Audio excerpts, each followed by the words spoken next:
I'm Dan with George Memorial Library, and today I'm going to talk about creating a research plan to help break down your brick walls. Why should you make a research plan? It can help organize your research, act as a roadmap to put you on the right direction, and keep you focused on the problem at hand. The first step is to review your research. Be sure to check print and electronic files. Write down what you know. You may notice something you missed or a new hint to pursue. Note assumptions or conflicts. And gather information on close family members. Second, I like to formulate the main question I want to answer. It's best to be specific. Rather than saying, I want to know everything about so-and-so, stick to one fact or document. I want to find a death certificate or marriage record, etc. Each plan should be customized for each question. I like to create a timeline of the person or persons I'm focusing on. In this case, I have an approximate birth date, which matches up with the following census information. The one large gap I have for information on John Mabie Autry is his death. I made a note that between 1880 and 1900 he died. He last appeared in the 1880 census, and in the 1900 census his widow is living with her daughter and her family. Next, I highlight the areas I want to focus on that may help me answer the question. Civil War records, regimental histories, headstone applications, pension applications. In this case, a widow's pension application was filed and a death date is listed as 1903.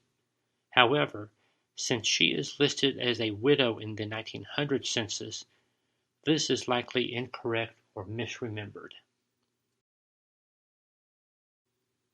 Then there is the unverified account that they lived in Richmond, Texas, about 1885 and owned a store. This seems to be the best place to start. If they did own a store, then deed records will be the best thing to look into.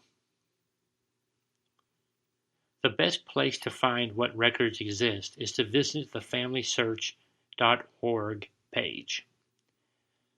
Click Search, then Research Wiki. In the search box, enter the location you are interested in.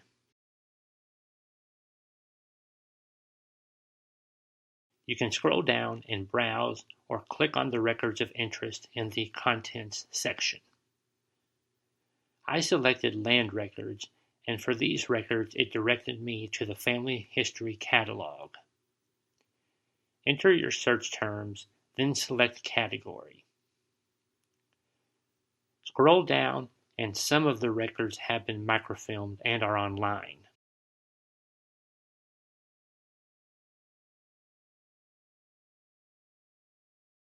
The camera with a key indicates you have to be in a family history center or affiliate library.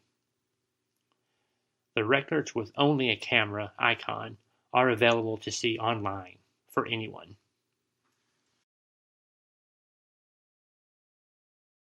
If the records are not available at FamilySearch, you can also check worldcat.org.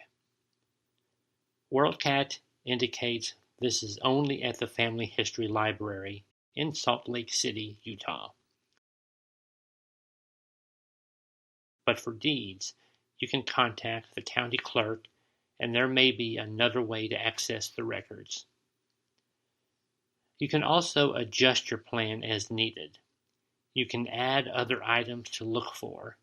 In this case, I'm waiting to visit Robertson County to view the deed records not available online. So I might add some questions such as, is the birth information for John Autry correct? Can I get the actual marriage records to verify the indexed record on Ancestry.com? Here is the basic research template from Cindy's List. You can keep it simple or customize it for yourself the way I did. I hope you found this video interesting and helpful. And if you have any questions, please feel free to contact us. Thank you.